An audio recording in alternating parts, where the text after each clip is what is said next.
This video explains how to create a read-aloud video using Read&Write text-to-speech and Screencastify. Why do this? Many students, especially English learners, benefit from having the text read aloud. Read&Write works great for some students to use independently, but recording it on a video provides better support for remote learning. You can also embed the read-aloud video into a Google form, a slide deck, or a Kahoot.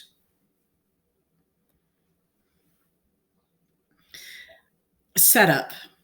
Before you do this, you want to make sure to install the Read&Write Screencastify Chrome extensions.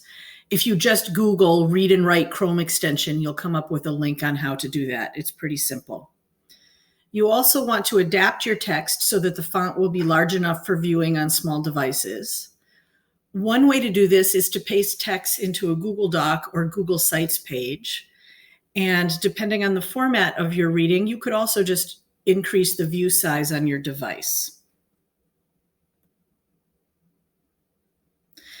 First, you want to go into Read&Write and you click the three dots, which always gets you more options. And then when you come to options, set the reading speed in Read&Write to about 25 to 30, depending on your preference. And also make sure that it's set up to read in English.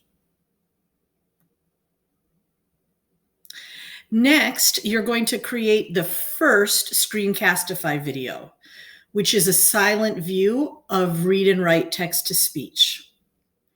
So before you do your Screencastify recording, click the options and then make sure that both the microphone and the system audio are set to off. Then, after you've recorded that first video, you're going to play the video and use Screencastify to record yourself reading along with the silent video. So the second time you have to have the system audio off, but the microphone on.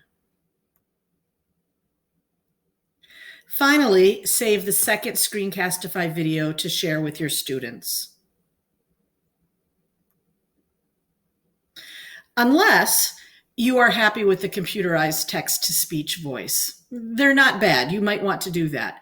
If you like the text-to-speech voice that Read&Write produces, you can skip the second recording by making a screencast with the system audio on and just record the Read&Write voice.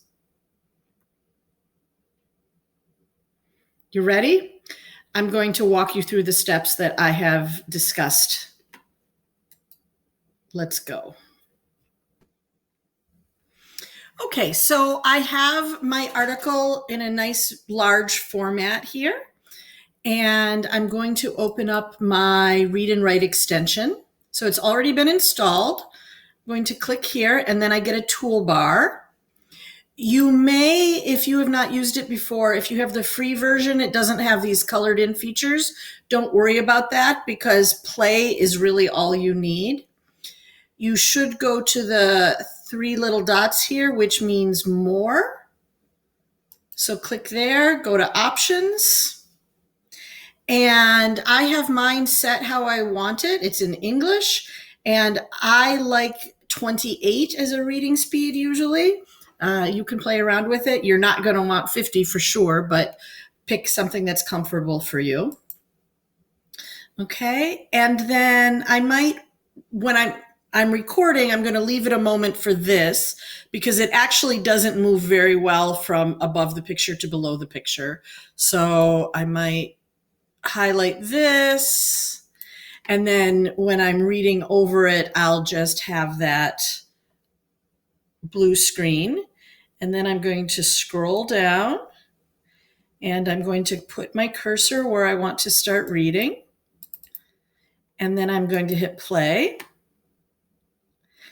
And you can't hear it right now because I have turned off the volume in the system audio, but see how it's reading, showing each sentence and then moving through the words.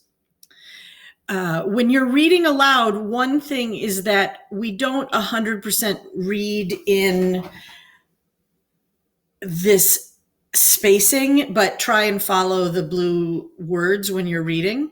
Your voice will still sound better than the computerized version. Okay, so this reads all the way down. You want to keep paying attention to make sure that the words are in the screen.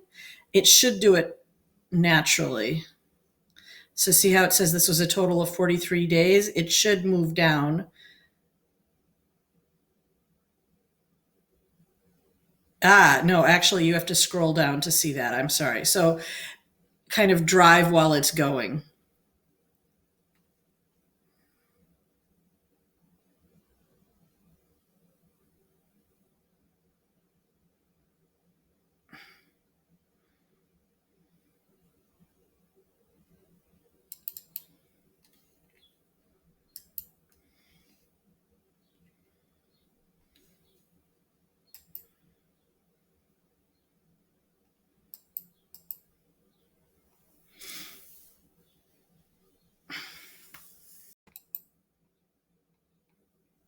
Right, so now I have the first video that I made, which has no sound, and I'm going to hit play.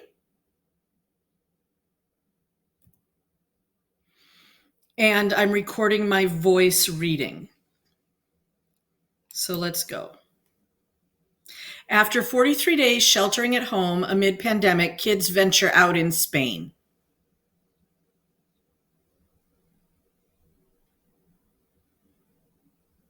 Okay, so we're clicking there. Families everywhere have been staying at home. Governments have asked people to stay at home. This is because of the coronavirus. Coronavirus is a new illness. It started in December 2019. It has spread around the world since then. There is no treatment yet. Staying at home slows the spread of the virus.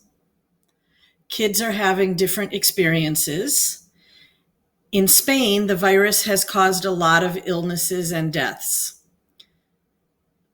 Kids in Spain were not allowed to leave their homes from mid-March until April 26th.